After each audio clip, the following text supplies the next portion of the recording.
Lord Caspian Vey dropped 27 fake dungeon injury reports on my desk and told me, in front of the entire emergency claims floor, to stop worshipping paperwork like it's a god. That was his first mistake. His second was taking my seal ring.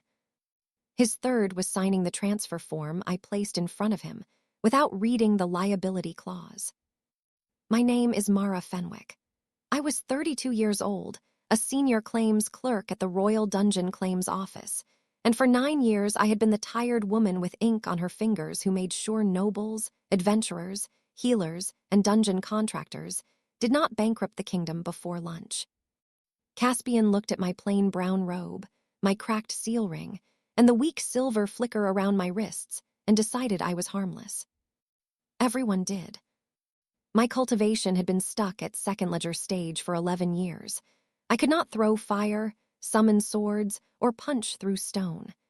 The strongest thing I could do in public was bind a document so the ink would not smudge in wet weather. In a kingdom full of gold-core auditors and noble heirs who wore enchanted cufflinks worth more than my yearly rent, I looked like a clerk who survived by knowing which form belonged in which tray. Which was true. It just was not the whole truth. Because 7 years from that morning, the Royal Dungeon Claims Office would collapse under false payouts, broken oaths, unpaid injury settlements, and one royal audit that shattered every protective ledger in the building. I knew because I had already died in that collapse once. Not in battle, not heroically. I died at my desk when 6 years of other people's lies tried to settle through my seal. Then I woke up 7 years earlier, face down on my account book, with cold tea beside my hand and my younger brother still alive. So when Caspian Vey smiled at me and said, "Stamp them, Mara," I did not scream. I looked at the first claim. Ruptured mana, channels from a basilisk encounter, on Dungeon Layer 6. Claimant, Lord Everin Mott. Requested payout, 18,400 spirit stones. Witness seal, Caspian Vey. Medical attestation, Vey and Sons Restorative Houses. The problem was simple. Dungeon Layer 6 had been closed for 16 days. The second report claimed phantom venom exposure. The third claimed nightmare spider trauma. The fourth claimed soul abrasion from an unstable loot chest. All 27 reports had the same rushed mana residue, the same witness seal, and the same lazy mistake. They all claimed injuries from a sealed dungeon layer no one had entered. I said, "These cannot be approved as written." Caspian laughed softly. That was worse than shouting. Shouting means someone is losing control. Soft laughter means they think control belongs to them. He leaned over my desk. I did not ask whether they could be approved as written. I asked you to approve them. The quills around us stopped scratching. Old Master Bell looked up from his injury register. Leora, the junior clerk 3 desks away, froze with a stack of courier scrolls in her arms. Even the copying crystal seemed to hum quieter. I rested my palm on the top report. If I stamp these, the payout binds to the office. Excellent, Caspian said. That is what offices are for. No, offices process lawful claims. They do not absorb personal fraud for bored noble sons who think dungeon injuries are a family allowance. His smile did not move. His eyes did. He picked up my seal ring from the blotter. I had taken it off to clean dried ink from the groove. That was careless of me. In my defense, I had been awake since dawn correcting a claim where someone listed emotional damage from aggressive furniture after being bitten by a mimic chair. Caspian held the ring between 2 fingers. Do you know why people like you stay people like you? I did not answer. He enjoyed that. Because you mistake procedure for power. There it was. The sentence rich men love to say before procedure eats them alive. He turned to the room. Effective immediately, Senior Clerk Fenwick is removed from emergency approvals pending review of her insubordination. Her seal authority transfers to my office. My stomach tightened. Not because he had removed my authority. Because I knew exactly what he had taken. My friend Leora looked at me, terrified. I gave her the smallest shake of my head. Do not interfere. Caspian slid my seal ring onto his finger. It did not fit at first. The ring had been keyed to 9 years of exhausting oath work, underpaid late nights, and claims I had held together with nothing but stubbornness and ink. The ring flashed once. A warning. He ignored it. Of course he did. Deputy Director, I said, you may want legal to review the continuity clause before using my seal. He smiled. The office owns the seal. The office owns the medal. Same thing. No, I said, it really is not. He stepped closer and lowered his voice. You are a clerk with a damaged core and no family name. Your salary is 42 spirit stones a month.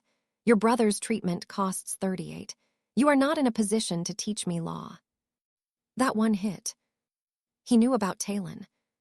Of course he did. Personnel files listed dependents, curse deductions, debt advances, every little weakness that turned an employee into a handle. My younger brother had a frost nerve curse from a dungeon leak that reached our district when he was 11. Every 12 days, he needed warmed marrow drafts, or the curse would crawl deeper into his bones. In my first life, when the office froze salaries during the audit scandal, I missed one treatment. He survived, but he never walked without pain again. That memory had kept me obedient for years. This time, I folded my hands. My personal file does not make the claim valid. Caspian's face hardened. By sunset, he said loudly, these reports will be paid. If you obstruct the process, I will mark you non-compliant under your employment oath. That oath required me to support lawful office functions, protect claimant records, and follow direct orders within the scope of my role. Within the scope of my role. In my first life, I had not understood how beautiful boring words could be. Now I did. I opened my bottom drawer, pulled out a fresh transfer envelope, and wrote the date, the time, his name, his title, and all 27 claim numbers. Then I wrote one sentence in clear black ink. At the direction of Deputy Director Caspian Vey, emergency approval authority for the attached claims is transferred from Senior Clerk Mara Fenwick to Deputy Director Caspian Vey, including all oath, audit, payout, recovery, witness, and seal liabilities attached to signature and authorization. Caspian looked bored until the word liabilities appeared. Then his mouth twitched. Unnecessary. Continuity requires written transfer. I waive it. You cannot waive a royal audit trail. I am Deputy Director. Yes, I said, that is why you can sign. I placed the quill in front of him. For 3 seconds, he hesitated. Then pride did what pride always does. It chose the cliff and called it confidence. He signed. The oath paper accepted his name with a soft blue glow. My damaged core pulsed once behind my ribs. Not painfully. Hungrily. For 6 years in this second life, I had been cultivating through balanced ledgers, documented warnings, and lawful refusals. It was the most boring cultivation path in the kingdom, which meant no noble had bothered to steal it. Every clean record strengthened my oath sense. Every properly transferred liability added a thread to my ledger core. Every time someone powerful broke a rule in writing, my spirit recognized weight, measure, and consequence. By that morning, I had completed 4,912 clean reconciliations. I needed 4,913 to reach third ledger stage. Caspian gave it to me with a flourish. The transfer glowed. My seal ring reshaped around his finger. He smiled. There, was that so difficult? I looked at the ring, sitting obediently on his hand. No, I said, that was very clear. The first time I lived those 7 years, I believed hard work made people safe. I know. Embarrassing. I thought if I stayed late, corrected mistakes, covered for directors, and answered crystal calls at midnight, someone important would notice I was useful. I thought usefulness became protection if you stacked enough of it. Instead, usefulness became expectation. At 23, I joined the Royal Dungeon Claims Office with 2 robes, 1 pair of decent shoes, and a brother whose curse ate through money like acid through paper. The office occupied 4 floors of the Old West Treasury. It had arched windows, leaking heating runes, 12 departments, and 1 break room kettle that screamed whenever someone lied near it. No one fixed that kettle because it was more accurate than half our inspectors. My first job was sorting minor adventurer injuries, sprained aura channels, goblin claw reimbursements, burned eyebrows from novice fire traps, emotional distress after mimic encounters, which sounded ridiculous until you watched a mercenary cry because his backpack tried to digest him. I was good at claims, not because I was powerful, because claims had patterns. Honest pain scattered mana around the edges of a report. Fraud looked too smooth. Real witnesses forgot useless details and remembered strange ones. Liars remembered speeches. By my 2nd year, I could catch duplicate claims by smell. By my 4th, I had mapped every healing house that inflated invoices by more than 13%. By my 6th, 3 directors had learned to say, "Ask Mara before this becomes expensive." And by my 9th, I was holding together emergency claims with 2 assistant clerks, 1 cracked seal, and enough unpaid overtime to buy a small farm if the kingdom had ever intended to pay me for it. It did not. The office culture was simple. If something went right, directors presented it upstairs. If something went wrong, clerks had signatures. That was how the first collapse happened. Not all at once. Small exceptions. Friendly approvals. After-hours claims. Noble favors. Emergency seals used for non-emergencies. Injury payouts tied to false dungeon raids. Then the Great Maw expansion opened under 3 provinces, and the system drowned in volume. All the fraud hidden inside normal business rose to the surface at once. The audit ledgers could not reconcile 6 years of lies. So they searched for oath anchors. People who had stamped, corrected, witnessed, processed, or failed to object loudly enough. In the first timeline, that meant me. Not because I had created the fraud. Because I had cleaned around it. I had fixed missing forms without recording why they were missing. I had corrected noble claims because fighting them took too long. I had moved suspicious files into review trays that directors quietly emptied. I had absorbed the office's sins in the name of keeping the work moving. When the ledgers came due, they used my core as a bridge. I remembered cold light, ringing bells, Leora screaming my name, and Talon's treatment invoice lying unopened under my hand. Then I woke up 7 years earlier. Same desk. Same cold tea. Same cracked seal ring. Same brother alive. At first, I thought I had gone mad.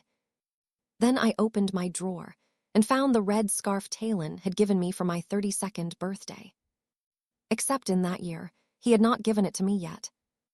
That was when I understood. The gods had not given me a sword. They had given me a ledger. Honestly, that felt personal. I spent the next 6 years preparing without looking like I was preparing. I did not reveal future knowledge. I did not win tournaments. I did not suddenly awaken some ancient bloodline and slap a prince through a wall. I did paperwork. Aggressively. I documented every warning I had once swallowed. I stopped correcting illegal forms silently. I copied the original office charter by hand 3 times and hid 1 copy in Leora's tea cabinet because no noble, thief, or auditor ever checked where junior clerks kept emergency biscuits. Most importantly, I waited for a technique that did not officially exist yet. Layered oath accounting. In the first timeline, it was invented 3 years after the collapse by a half-blind ministry examiner named Oren Vale. He looked at the ruins of our office and asked 1 question so simple that powerful people hated him for it. Why do we bind liability to departments when people sign the papers? Before that, mana-audits treated offices like buckets. Money went in, Claims went out. Blame settled at the lowest available seal. That made it easy for powerful people to issue verbal orders and let clerks absorb the damage. Layered oath accounting changed everything. Each claim carried separate layers. Claimant oath, witness oath, medical oath, approval oath, payout oath, recovery oath. If each layer was recorded properly, the audit could follow responsibility to the exact person who created the falsehood. Simple, revolutionary, deeply unpopular among anyone whose career depended on vague responsibility. I remembered Orrin Vale's lecture from the future. Every word, every diagram, even the part where his chalk snapped and he called the ministry board a decorative sinkhole with stationery. I liked him before I ever met him. In this life, I built the technique quietly into my own work. At 1,000 balanced claims, I learned to split claimant oath from approval authority. At 2,500, I could isolate witness liability. At 4,000, I could tag medical attestations and pay out authority separately. By the morning Caspian Vey stole my seal, I was one clean transfer away from third ledger stage. He handed me 27 perfect frauds. That was the thing about arrogant people. They loved big moves. They never respected the small ones that made big moves fatal. After Caspian signed the transfer, he took the stack of claims and walked toward the emergency approval room like a man carrying a candle into a flour mill. 20 minutes later, Leora appeared at my desk with 2 cups of tea. She was 20 years old, sharp as a paper cut, and still young enough to believe that if you explained rules clearly, adults in expensive robes might obey them. "He signed," she whispered. "He did. All of it. All of it. The liability part. In full." She stared at me. "Mara." I warned him. That is not as comforting as you think. It is not meant to be comforting. It is meant to be admissible. Her face went pale. I had told Leora some of the truth, not all of it. Enough that when I predicted a courier strike 3 weeks before it happened and moved our filings early, she stopped asking whether my memory was a blessing or a curse. "What do you need?" she asked. "Pull the public layer 6 closure notice from the Dungeon Authority archive. Public version, not sealed inspector copy." "Why public?" "So Caspian has no excuse for not knowing." "And the claims?" "Log intake times, separately, all 27, do not batch them." "That will take hours." "Yes." "Director Hobb will complain." "Director Hobb complains when the sun rises without approval." She almost smiled. "Good. Fear makes people sloppy. Humor steadies the hand." While she worked, I returned to my reduced duties. Minor reimbursements. Routine corrections. Non-emergency claims. I approved a cracked shield repair for 14 spirit stones. Denied a duplicate boot claim from a ranger who had somehow lost the same left boot 3 times in 2 weeks. Corrected a slime exposure form where the claimant had written emotional soup damage instead of equipment dissolution. Malicious compliance is not dramatic when done correctly. It looks like ordinary obedience. It sounds like, "Of course, Deputy Director." It files the transfer in the correct cabinet. It stops doing invisible work that protected reckless people from consequences. At 11:40, Caspian's assistant sent a message crystal. "Deputy Director requests immediate review of emergency batch formatting." I replied, "Senior Clerk Fenwick no longer holds emergency approval authority." At 12:15, another crystal flashed. "Deputy Director asks where recovery subledger keys are stored." I answered, "In the emergency approval room, under the authority of the current emergency approval officer." At 12:32, third message. "Deputy Director says stop being difficult." I filed that under administrative tone concerns. There was an actual folder for that. I created it in my 4th year. It was very thick. At 1:05, Director Hobb waddled out of his office. Director Hobb was a round man with a gold-trimmed robe, nervous hands, and the moral spine of steamed cabbage. He had survived 3 administrations by agreeing with whoever was closest to promotion. "Mara," he said, smiling badly, "surely we can smooth this out." "Which part?" "The deputy director is very busy." "I believe so. He says you are withholding institutional knowledge." I transferred emergency authority, as instructed. "Yes, but perhaps you could assist informally." "Under whose seal?" His smile weakened. That was the question they hated. Informal work was formal liability wearing slippers.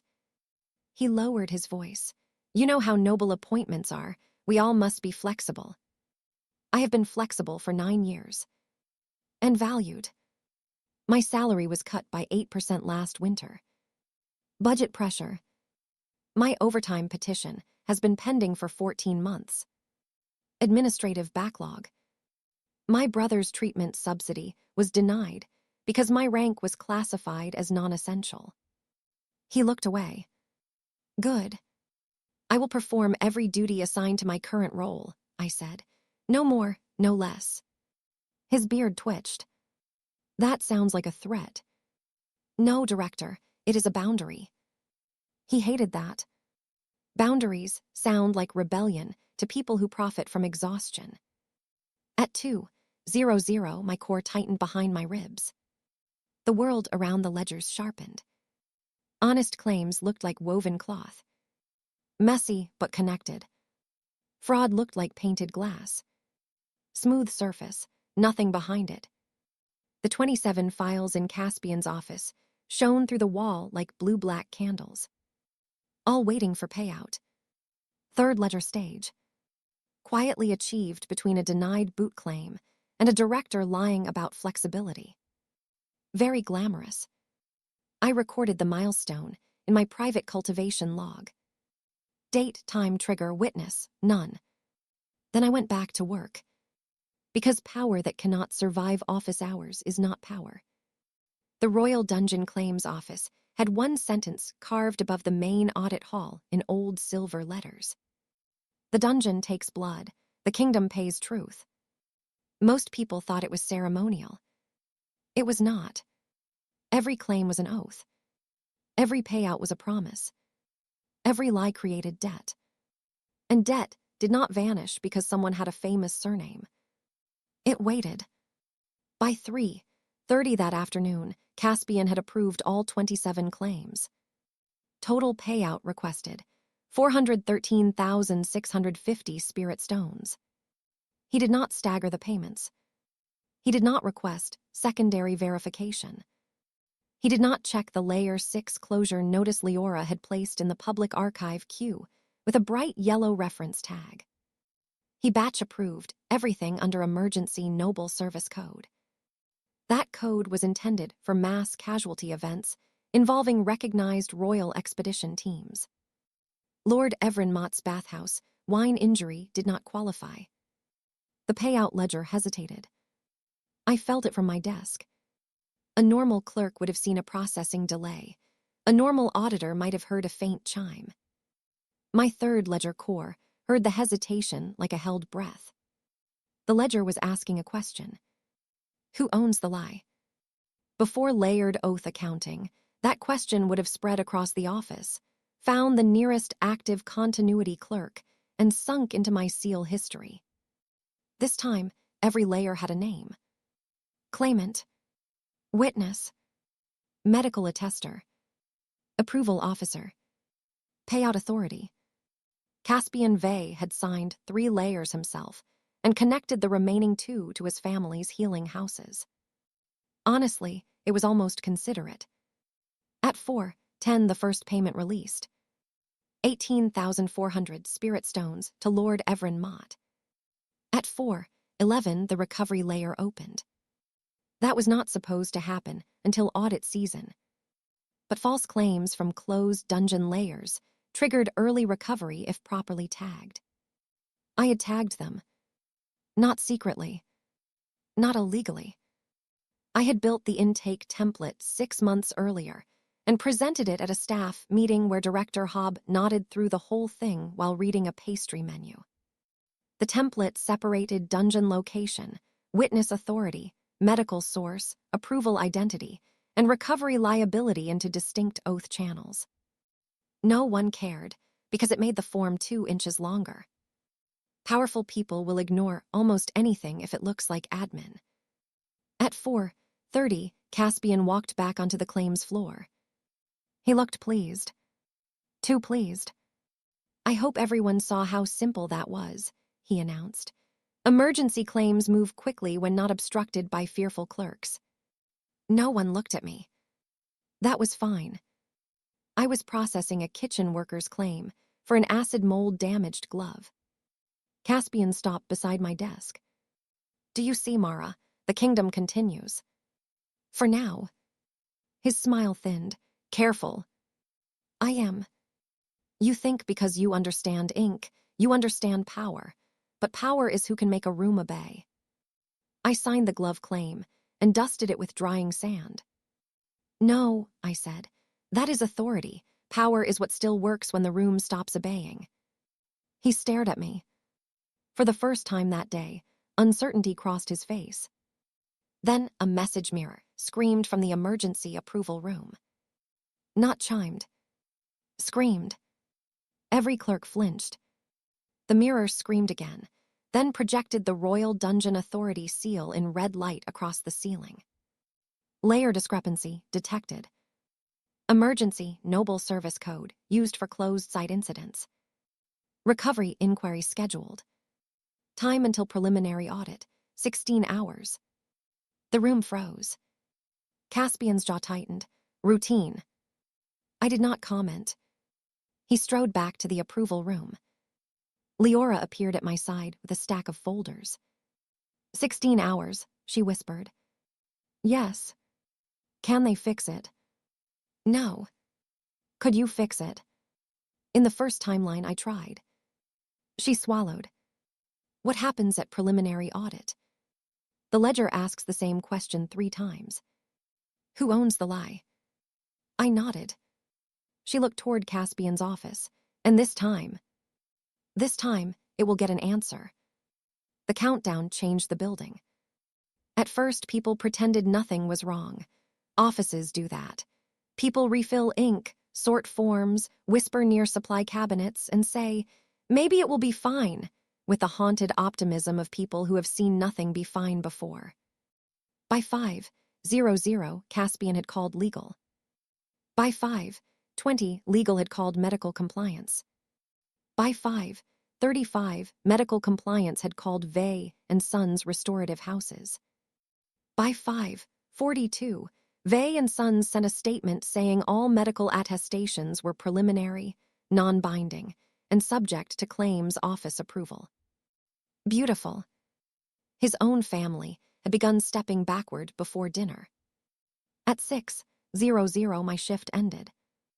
Normally, I stayed until 9:00. Sometimes 10:00. In the first timeline, I once slept under my desk during winter audit season and woke up with a filing label stuck to my cheek. Director Hobb called it team spirit. This time, I cleaned my quill, locked my drawer, wrapped Talon's red scarf around my neck, and stood. Director Hobb nearly tripped rushing from his office. "Mara, surely you are not leaving." My shift ended. "We have an active discrepancy. Deputy Director Vey holds emergency authority." "Yes, but you know the system." "I do." He waited. I waited back. People underestimate how powerful silence becomes when you stop filling it with apologies. Hobbs' face reddened. "I am asking you to stay." "Under overtime authorization." "We can discuss compensation later." "No." The word landed harder than I expected. No explanation. No soft little laugh. No apology tucked around it like padding. Just no. Caspian emerged behind him, eyes bright with anger. You are abandoning the office during a crisis. I am leaving at the end of my contracted shift after being removed from emergency authority. I can compel you. Under which clause? He opened his mouth, closed it. They never knew the clauses. They only knew the fear the clauses created. I picked up my bag. If you invoke the employment oath, please specify the lawful office function I am refusing. Be exact. No one spoke. At the door, Leora handed me a folded paper. Layer 6 closure notice, she said. Public copy, time-stamped at 1:18. I tucked it into my bag. Good work. Should I stay? No, your shift ended at 5:30. But the discrepancy does not belong to you. That was the hardest lesson to teach decent people. Not every fire is yours because you can smell smoke. Leora looked at the frantic mirrors, the pale clerks, and Director Hobbs sweating through his collar. Then she squared her shoulders. I suppose my cat will be devastated if dinner is late. You do not have a cat. I might get one. It should not suffer. We left together. Outside, Grey Harbor smelled like rain, horse steam, and fried onion cakes. Talon waited under the awning with his cane tucked under one arm and a paper bag in his hand. You're on time, he said suspiciously. I am occasionally mysterious. You have not been on time in 6 years. I am starting a new hobby. He handed me the bag. 2 buns. 1 savory. 1 sweet. He always gave me the sweet one and pretended it was accidental. His eyes moved over my face. What happened? Old habit told me to say nothing. Instead, I said, a rich idiot signed for his own fraud. Talon considered that. Is that good? It will be by morning. He smiled. Then we should eat first. You get dramatic when hungry. Leora made a strangled sound. What? He asked. Nothing, she said. I suddenly understand Mara better. That night, my message crystal flashed 17 times. Director Hobb requested emergency consultation. No compensation listed. I ignored it. Caspian sent 1 sentence at 9:05. You are making this worse for yourself. I copied it into my documentation folder. At midnight, the preliminary audit opened. Across the city, 27 false claims lit inside my oath cents like coins dropped onto glass. Then the ledger asked its question. Who owns the lie? For the first time in 2 lives, the answer was not me. The next morning, the Royal Dungeon Claims Office looked like someone had shaken a beehive and given every bee legal training. Clerks ran between departments with scrolls clutched to their chests. Message mirrors flashed red, amber, and a shade of purple that usually meant someone from the palace was angry but pretending to be polite. The break room kettle shrieked continuously until Master Bell unplugged its rune coil and told it to suffer quietly like the rest of us. I arrived at 8:00 exactly. Not 7:15. Not 6:40 with breakfast in my hand and guilt in my throat. 8:00. Contracted start time. Several people stared like I had entered riding a dragon. Leora was already at her desk, which annoyed me until she lifted a breakfast bun and said, I came early for personal reasons involving pastry. Acceptable. Director Hobb intercepted me before I reached my chair. Mara, he said warmly, which was never a good sign. Thank goodness. I hung my coat. Director. We have a preliminary audit hearing at noon. I saw the notice. Then you understand the seriousness. I do. He waited for me to offer help. I sat down. His smile twitched. Deputy Director Vey believes your intake template caused confusion. There it was. The first stage of institutional panic. Blame the form. My template was approved 6 months ago by your office, legal and audit standards, I said. I am not blaming you. You just said my template caused confusion. I said Caspian believes. Then Caspian may submit that belief in writing. Hob rubbed his forehead. Must everything be in writing with you? No, only things people later deny. Someone behind a shelf coughed like joy. At 9:00, Caspian arrived in a white robe, gold sash, sapphire cufflinks, and the exhausted expression of a man who had not slept but refused to look poor about it.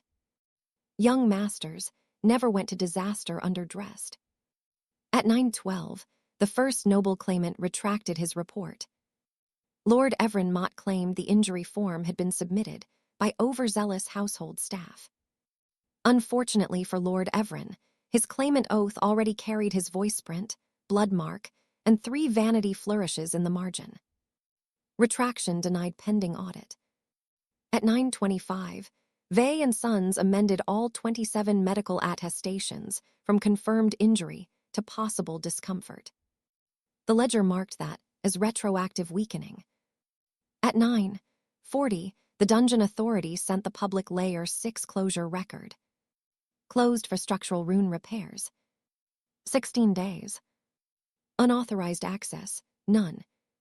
Injury probability, 0. At 10:05, Caspian called me into conference room 3.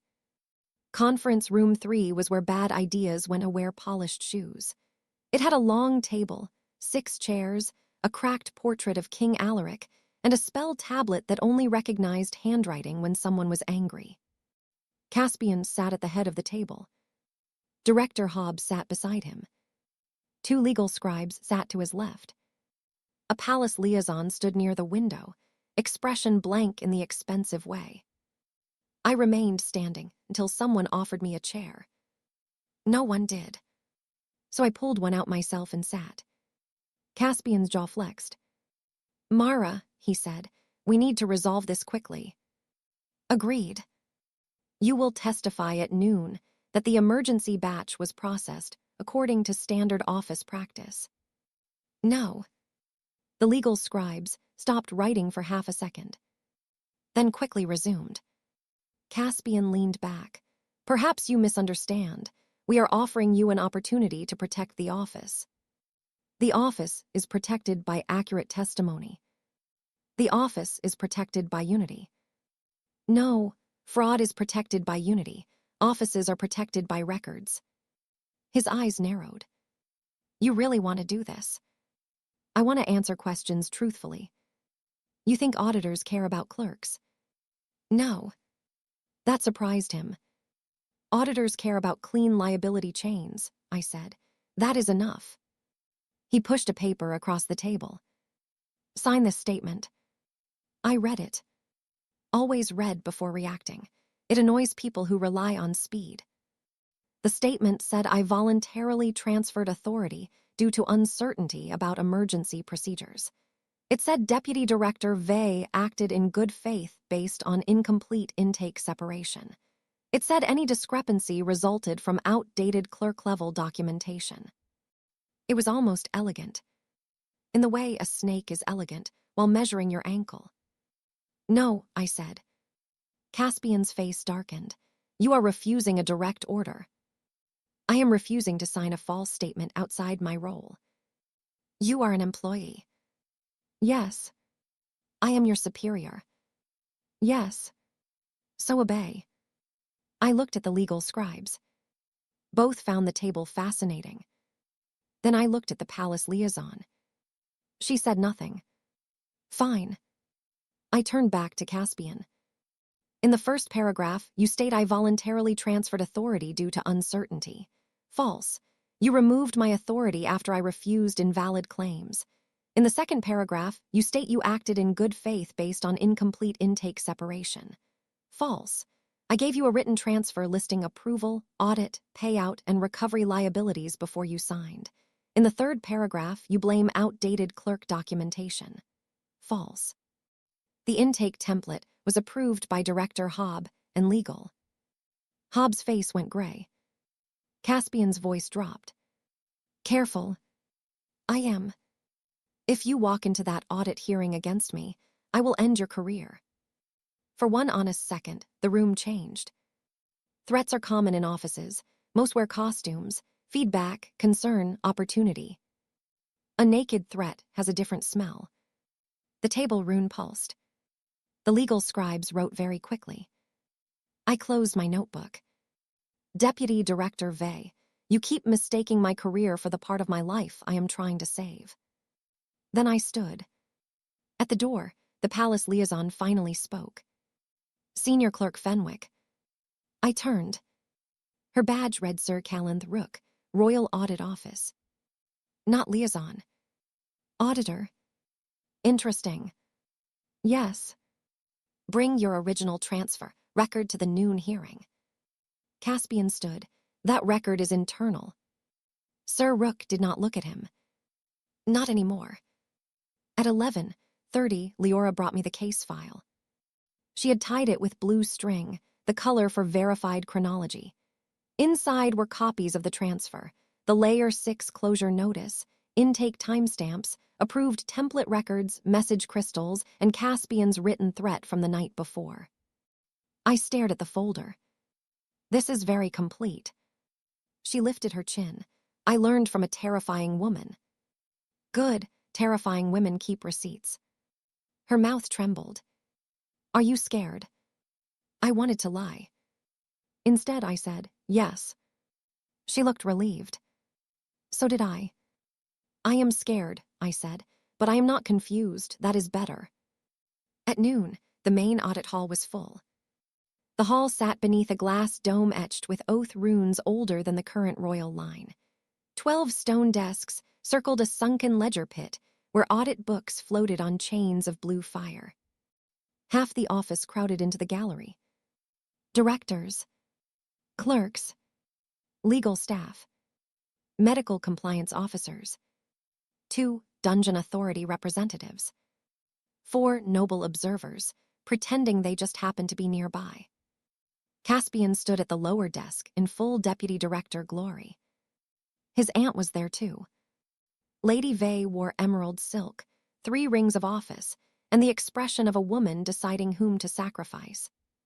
Director Hobb hovered behind her like nervous furniture. Sir Calenth Rook took the central desk. Preliminary recovery audit for emergency batch E7714 through E7740, she said. 27 injury claims. Total payout, 413,650 spirit stones.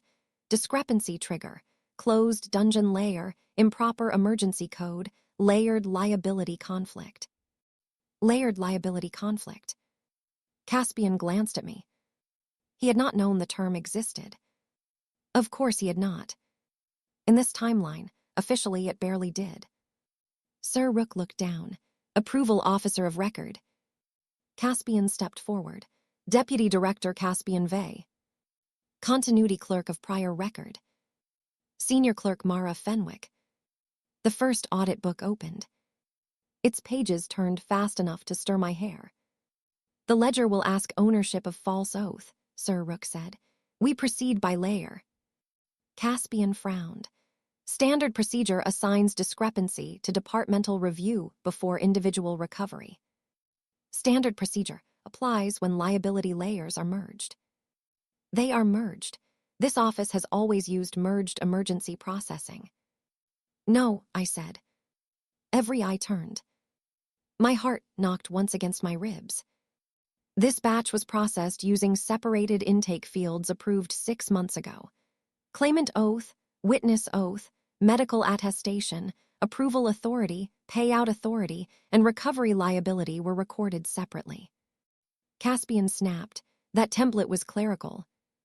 Sir Rook's eyes cooled. Clerical does not mean imaginary. The audit book shivered. Transfer record, Sir Rook said. I handed it over. The page floated above the ledger pit. My handwriting, enlarged in blue fire for the entire hall to see. At the direction of Deputy Director Caspian Vey, emergency approval authority for the attached claims is transferred from Senior Clerk Mara Fenwick to Deputy Director Caspian Vey, including all oath, audit, payout, recovery, witness, and seal liabilities attached to signature and authorization. Caspian's signature burned gold beneath mine. The gallery murmured. Caspian stepped forward. I signed a procedural transfer, not personal liability. Sir Rook tilted her head. Did you read it? Silence. Beautiful, expensive silence. Caspian said, I was under time pressure. The audit book turned one page. A message crystal transcript appeared. Mara Fenwick, you may want legal to review the continuity clause before using my seal. Caspian Vey, the office owns the seal. Mara Fenwick, the office owns the metal. Caspian Vey, same thing. The gallery whispered louder. Sir Rook asked, did you seek legal review before approving the batch? No. Did you verify Layer 6 access? The claims came from reputable houses. Did you verify Layer 6 access? No. Did you have financial or reputational relationship with any claimant or medical attester? Lady Vey stood. Auditor Rook, that question is inappropriate. The audit book rang once. Not loud. Final. The question stands, Sir Rook said. Caspian's jaw tightened. My family owns Vey and Sons restorative houses, but I do not manage daily operations. The medical oath layer opened.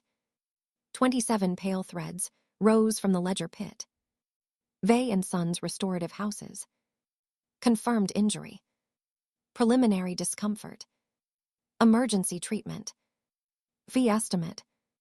Retraction. Each amendment appeared in order, the language softening backward like a coward walking out of a room. Medical attestation layer indicates retroactive weakening after payout release, Sir Rook said. Lady Vey said, administrative correction. The ledger rang again. Administrative correction rejected. Then the witness layer opened. All 27 reports listed Caspian as witness of dungeon-related injury evidence. The Layer 6 closure notice rose beside them. Closed. Sealed. No authorized entry.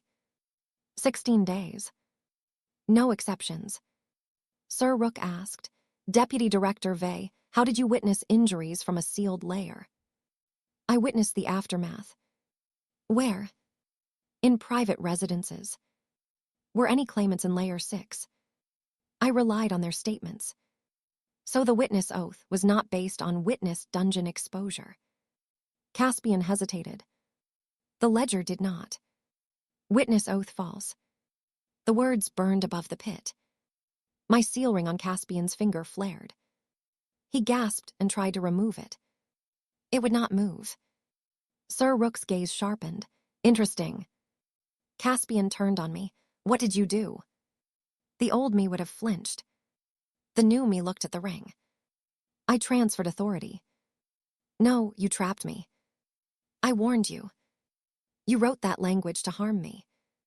I wrote that language to define responsibility before payment. The ledger rang softly. True. The whole hall heard it. That was when the room shifted. Not because everyone suddenly liked me.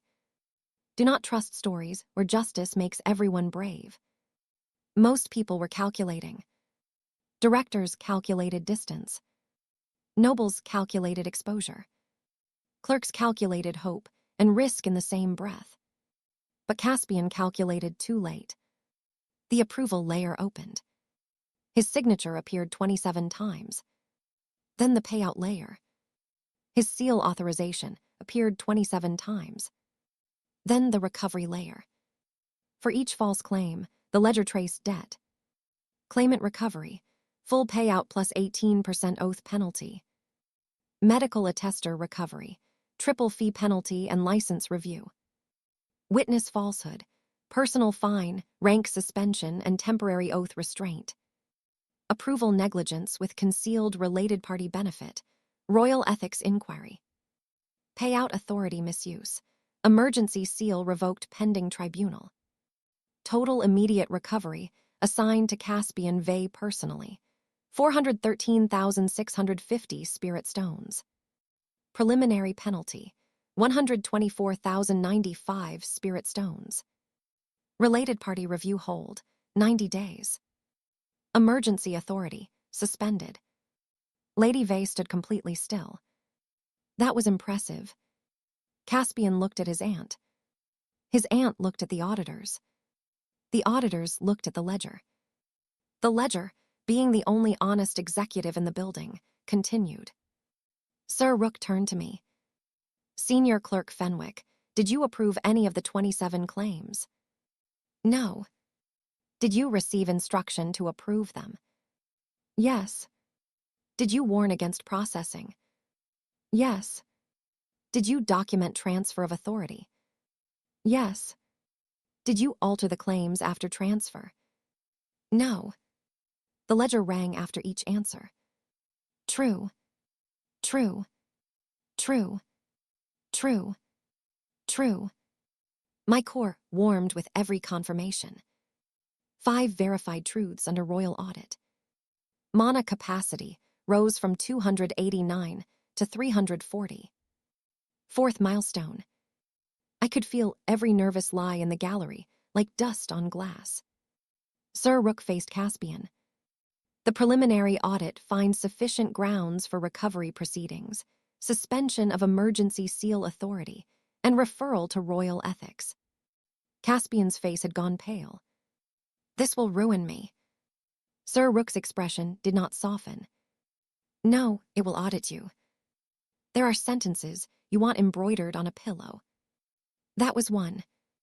Collapse never sounds like one big crash. It sounds like messages, arriving faster than anyone can answer. At 1:10, the Dungeon Authority suspended all noble emergency claims from our office pending review. At 1:25, the Spirit Bank froze the E7714 recovery accounts. At 1:40, 3 claimants sent private retraction requests.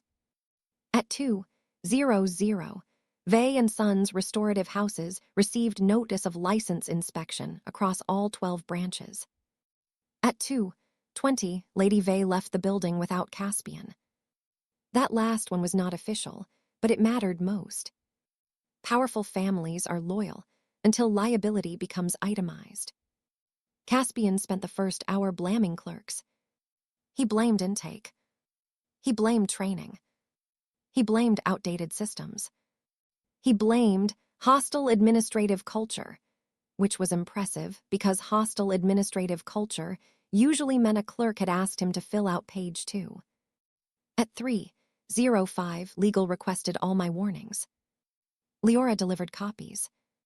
Not originals. I had taught her well. At 3:30, Director Hobb called an emergency staff meeting and used the phrase shared accountability 6 times in 4 minutes. Master Bell raised his hand. Hobb looked relieved. Yes, Bell. Are we sharing Deputy Director Vey's 537,745 Spiritstone recovery burden? The room went very still. Hobb coughed. That is not what I meant. Then perhaps do not share it. I wrote that down for personal encouragement. At 4:00, Caspian came to my desk. No gold sash. No borrowed seal. No smile. Mara, he said.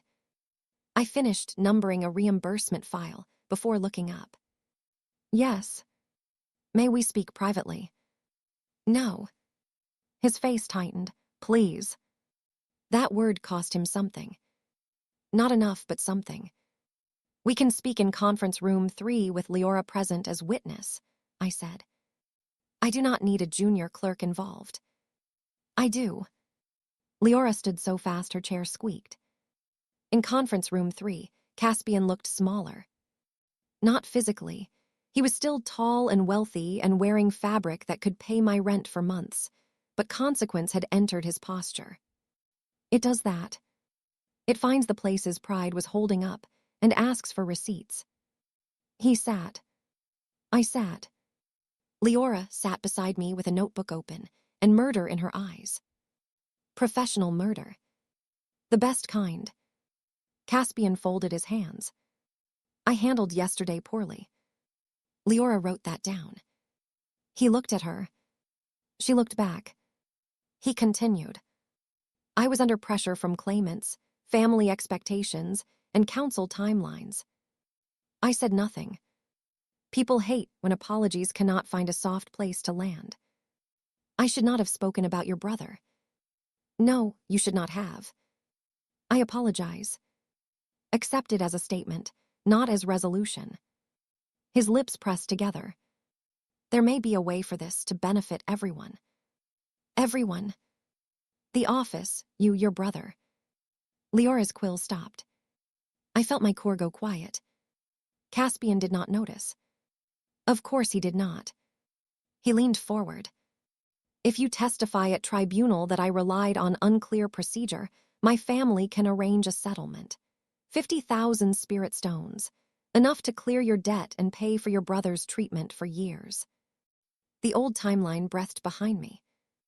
Because this was how it happened before. Not with one dramatic villain. With offers. With pressure wrapped in practical kindness. With someone saying, think of your family. In my first life, the number had been smaller. 8,000 spirit stones and a promotion promise. I told myself I was doing it for Talon. Then the office collapsed anyway. The money vanished into frozen accounts. And the lie remained mine. This time I asked, is that offer authorized in writing? Caspian blinked. We can make it formal. Under what category? Consulting retention. I am not consulting. Settlement. For what claim? He exhaled sharply. Mara. No, be exact. You always do this. Yes. It is exhausting. It has saved you from accidentally confessing twice in 3 minutes. Leora made a small sound and covered it with a cough. Caspian stood, anger returning because humility had become inconvenient. You are not untouchable. No. My family can still make your life difficult. Yes. You admit that. I have never confused danger with guilt. He looked at me for a long moment. Then his shoulders slumped. What do you want? That question should have felt triumphant. It did not. In the first timeline, I wanted them to admit I mattered. That was a starving wish. It lets other people remain the source of your worth. Now I wanted cleaner things. My brother's name removed from all negotiation. He blinked. Written confirmation that Leora Bell and all clerks below senior rank are not liable for emergency batch E7714 through E7740. Full release of my pending overtime from the last 14 months. A corrected employment classification from non-essential to certified continuity specialist. Public correction of the statement that I obstructed emergency claims. And a written apology for the threat issued in this room.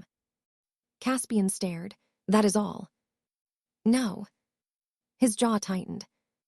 I will not testify falsely. That makes everything else meaningless. No, it makes everything else clean. By 5:00, the office received another notice. Sir Calanth Rook requested me as temporary technical consultant for the Royal Audit Office's review of separated liability templates.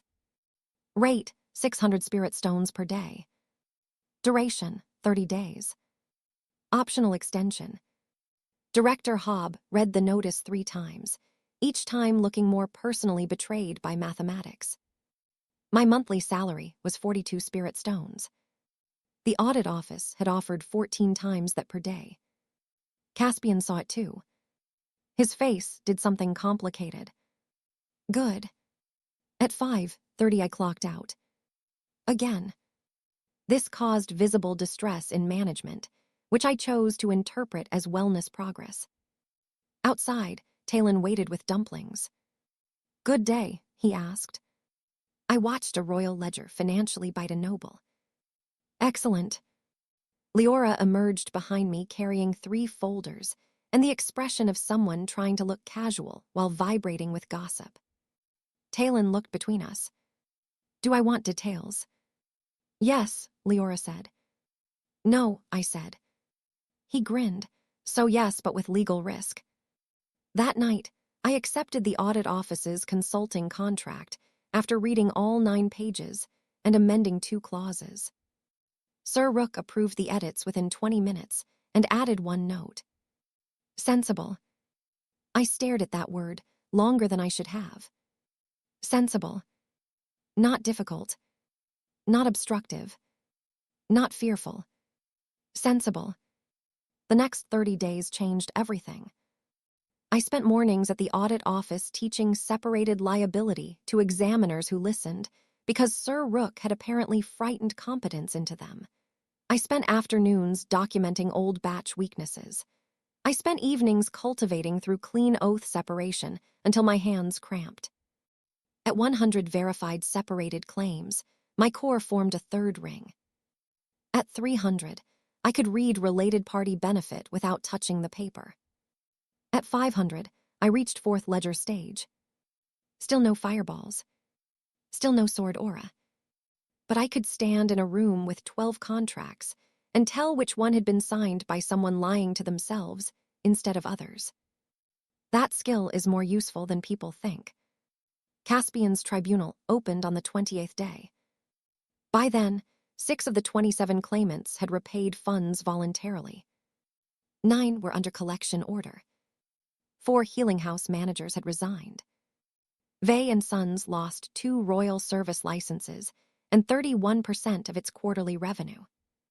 Lady Vey issued a public statement about youthful administrative overconfidence, which was noble for, "We are throwing him into the river but wishing him well." Caspian was removed as Deputy Director of Emergency Claims. He kept a minor title because nobles rarely fall all the way unless they land on someone richer. But he lost signature authority, council sponsorship, and access to royal emergency codes for 5 years. He was assigned to manual records review. Basement level. No assistance. No message mirror. Just paper. I did not arrange that. But I did send Master Bell's old training manual. Annotated. Generously. 3 months after Caspian put those fake claims on my desk, the Royal Dungeon Claims Office held a reform assembly in the main hall. Reform assembly is a very official phrase, meaning the palace wants applause for fixing something it ignored until it became public. There were banners. There were polished chairs. There were trays of tiny pastries, guarded more carefully than some evidence rooms. The new director, Ivara Morn, stood at the podium and announced that separated liability processing would be adopted across all emergency claims. She did not call it layered oath accounting at first. Officials dislike nomming things after clerks until the results become undeniable. Then Sir Rook stepped forward. The method, she said, was implemented and refined by senior clerk Mara Fenwick, whose documentation prevented improper recovery from being assigned to uninvolved staff. That was the polite version. The rude version was that I stopped a rich idiot from using clerks as financial sandbags. Applause began cautiously. Then stronger. Clerks clapped first. Auditors next. Legal last, because legal never commits early. I stood near the side aisle in my plain robe, with my repaired seal ring on my finger. Not the old cracked band. A new one. Silver black, etched with 6 tiny ledger lines. Certified continuity specialist. 4th ledger stage. Salary, 180 spirit stones per month. Still less than I earned consulting, but enough that Talen's treatment no longer required choosing between medicine and rent. More importantly, my new contract had limits. No unpaid overtime without written authorization. No emergency authority transfer without liability record. No dependent information used outside benefits administration. That last clause was mine. I fought for it for 19 days. Won on the 20th. After the assembly, Director Morn approached me. She had the rare managerial quality of looking like she had read the handbook and disliked everyone equally. "Fenwick," she said, "the ministry wants you to lead a training unit." A unit. 4 clerks, 2 auditors, 1 rotating legal scribe. You will develop layered oath accounting standards for all dungeon claims offices. There it was, the future arriving early. In the first timeline, Oren Vale invented the technique after disaster. In this one, maybe I would find him before the half-blind ministry years wore him down. Maybe we would build the system before it needed collapsed cores to justify itself. I asked, budget. Director Morn's mouth twitched. You really do start there. Yes. Approved for 18 months, 42,000 spirit stones. Staff classifications. Essential. Overtime. Authorized only by written project order. Can I choose my clerks? Within reason. I looked toward Leora, who was pretending not to listen while listening with her entire soul. She is my first choice. Leora dropped a pastry. Director Morn followed my gaze. Junior Clerk Bell. Yes. She has only 14 months of service. She is precise, ethical, and knows where evidence biscuits are hidden. Director Morn stared at me. Sir Rook coughed once. Fine, Director Morn said.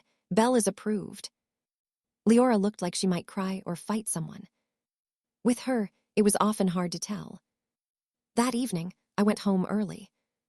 It had become a habit. A dangerous one, according to old office culture. A healthy one, according to everyone with a life. Talon was at the kitchen table, sanding a wooden brace for his leg. The new treatment had not cured the curse, but the pain had lessened. He could walk 3 streets without stopping, 4 on warm days. He looked up. You got the unit. How did you know? You alphabetized your anger this morning. That means important meeting. I am not sure what that means. It means you sorted your notes by enemy. Useful system. He smiled. Are we safe? That question hurt more than the insults ever had. Not because the answer was no. Because for years, the answer had been never. I sat across from him. Safer, I said. Not untouchable, not rich beyond consequence, not magically immune to fools in expensive shoes, but safer. He nodded seriously. Good, I do not require untouchable. I would accept rent paid before warning letters turn orange. Ambitious. I dream boldly. I laughed. The sound felt rusty, but real. A week later, I visited the basement records room. Caspian was there under a flickering rune lamp, surrounded by boxes of old injury claims. His robe was still fine, but simpler. His hair was less perfect. His hands were stained with dust. Manual records review had that effect on people. He saw me and stiffened. I placed a stack of training forms on the table. These are the new separated liability worksheets. His mouth twisted. Come to enjoy yourself. No. Then why are you here? Records review is included in the reform. You need training. You want me trained. I want the system clean. Even if I am part of it. I looked at him for a long moment. In my first life, I imagined revenge as fire. Screaming, ruin, making people feel exactly what I felt. But consequence is not revenge wearing nicer shoes. It is structure. It is making harm harder to repeat. If you falsify records, I said, I will document it. If you process them correctly, I will not interfere. He stared down at the forms. You really are just like this. Yes. I thought you hated me. I did. And now? Now I am busy. That seemed to wound him more than hatred. Good. Or maybe not good. Maybe simply accurate. I turned to leave. Mara, he said. I stopped. My aunt told me no one would challenge the claims. She said clerks always fold. There was the understandable flaw, finally. Not innocence. Training. A whole life spent learning that systems bend around status. A family that treated offices as furniture. A kingdom that allowed noble sons to confuse permission with law. I looked back. Then your aunt did you a disservice. His face tightened. That is all. No, I said. You did the rest yourself. I left him with the forms. No curse. No dramatic speech. Just instructions. Page 1, claimant layer. Page 2, witness layer. Page 3, medical layer. He would learn it or fail under it. Either way, I was no longer holding the ceiling up with my spine. 6 months later, the first regional office adopted our standards. By the end of the year, false emergency payouts dropped by 46%. Clerk liability claims dropped by 82%. Recovery time improved from 90 days to 21. The ministry published a formal bulletin nomming the method layered oath accounting and listing me as primary author with Sir Rook. And after I found him in a dusty sub-office arguing with a broken abacus, or in Vale as technical reviewer. He cried when he saw the draft. Then he corrected 3 definitions and called our formatting morally unserious. I liked him immediately. Leora became the youngest certified liability clerk in the Western region. Master Bell retired and opened a tea shop where the kettle still screamed near lies. It became very popular with auditors. Director Hobb resigned quietly after an internal review found 63 ignored warnings in his office archive. He claimed health reasons. The archive claimed cowardice. I trusted the archive. As for me, I stayed. People expected me to leave after the consulting offers arrived. A spirit bank wanted me. A dragon insurance firm sent a contract with actual gold leaf. A noble academy offered me a private office and limited exposure to students, which was tempting. But the claims office had been the place that killed me once. I wanted to see it become something else while I was alive. Not forever. I am not that sentimental. But long enough. On the anniversary of the day Caspian signed the transfer, I found the old cracked seal ring in my drawer. The one he had taken. The one that had reshaped around his finger and returned to me after the audit. I could have kept it as a trophy. Instead, I had it melted into 6 small ledger clips for the training unit. Leora said that was symbolic. Talon said it was petty office witchcraft. Both were correct. Sometimes people ask whether I planned everything from the beginning. No. I planned enough. That is different. I knew the collapse was coming. I knew the future technique. I knew arrogant people would eventually hand me a clean signature if I waited with a calm face and a proper form. But I did not control every piece. I needed Leora's courage. Sir Rook's integrity. Talon's stubborn hope. Oren's brilliance arriving early. Even Master Bell's angry kettle helped more than 2 directors. The difference was that this time, I stopped donating my silence to people who spent it against me. That was the real cultivation breakthrough. Not 3rd letter stage. Not 4th. Not the audit hall glowing with truth. The breakthrough was learning that being useful did not require being used. Caspian thought paperwork was weak because it did not shout. He thought clerks were weak because we sat down to fight. He thought signatures were decoration, warnings were fear, and responsibility could be handed downward like a dirty cup. Then the ledger asked who owned the lie. And this time, I let the right name answer. I did not destroy him. I did not curse his bloodline. I did not even raise my voice.